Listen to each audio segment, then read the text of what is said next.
Concept ہے fasting کا، جو انٹرمیٹنٹ فاسٹنگ کرتے ہیں، کئی کئی گھنٹوں تک پانی بھی نہیں پیتے، اور کبھی کبھی ایسا ہوتا ہے کہ وہ پورے پورے دن کھانا نہیں کھاتے. یہ کافی مطلب روزے کے قریب ایک چیز ہے، جو کہ فزیکل فٹنس کے لیے عام طور پہ یہاں پہ پریکٹس کی جاتی ہے ویسٹ میں. شاید پاکستان میں بھی ہوتی ہوگی. آ، نوافل کے طور پہ روزے رکھنے کا رجحان بھی بہت کم ہے، لیکن ظاہر ہے جو فرائض میں وہ سحری اور افطار میں پورا کر دیتے ہیں.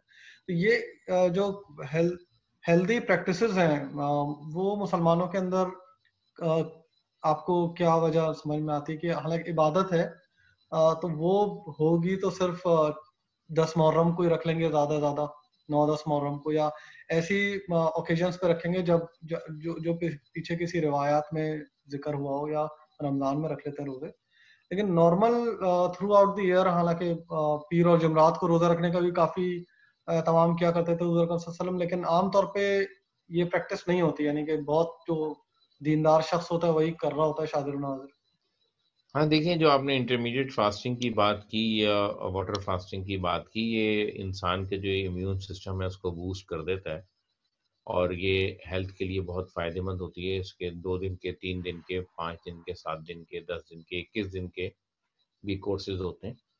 تو یہ ظاہر بات ہے انسان کی جو باڈی میں فیٹ ہوتا ہے تو اس کو ریڈیوس کرتا ہے. باڈی جو ہے نا وہ آپ کی وہ فیٹ کھاتی ہے، اور بہت تیزی سے جو ہے آپ کا ویٹ جو ہے وہ اس میں لوز ہوتا ہے. اصل میں جب مسلمان روزے کا کانسیپٹ سمجھتے ہیں نا، روزے کا نام لیتے ہیں، تو اس کے لیے ضرور سمجھتے ہیں کہ جی بغیر سحری کے تو روزہ ہوتا ہی نہیں ہے، اور لہٰذا سحری جو ہے نا اس کے اندر بھی کھانا ضروری ہے، کیونکہ حضور نے فرمایا سحری میں برکت ہے، اور اس میں بھی سوئیاں ہونی چاہیے. تو وہ اہتمام تو ہو گیا نا، اب وہ سادی سحری تو نہیں رہی نا. اور پھر افطاری کا مطلب یہی ہوتا ہے کہ جی پکوڑے ہوں، دہی بڑے ہوں، چنے کی چاٹ ہوں، فروٹ کی چاٹ ہو، اور مختلف چیزیں ہوں. تو وہ سادہ افطاری کا تصور تو نہیں رہا نا. تو روزے میں تو الٹیمیٹلی وہ اور ویٹ گین کرتے ہیں. تو اسی لیے یہ انٹرمیڈیٹ فاسٹنگ کا یا واٹر فاسٹنگ کا کانسیپٹ جو ہے وہ آیا ہے.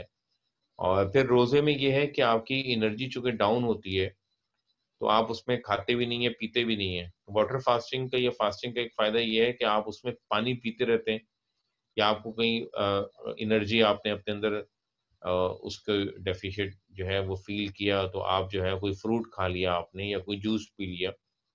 تو یہ اس کی گنجائش ہوتی ہے نا کہ آپ کی جو ڈیلی روٹین ہے یا جاب ہے، آپ نے ٹریول کر کے بھی جانا ہے ٹرین میں یا بس میں یا گاڑی میں، تو وہ متاثر نہ ہو نا.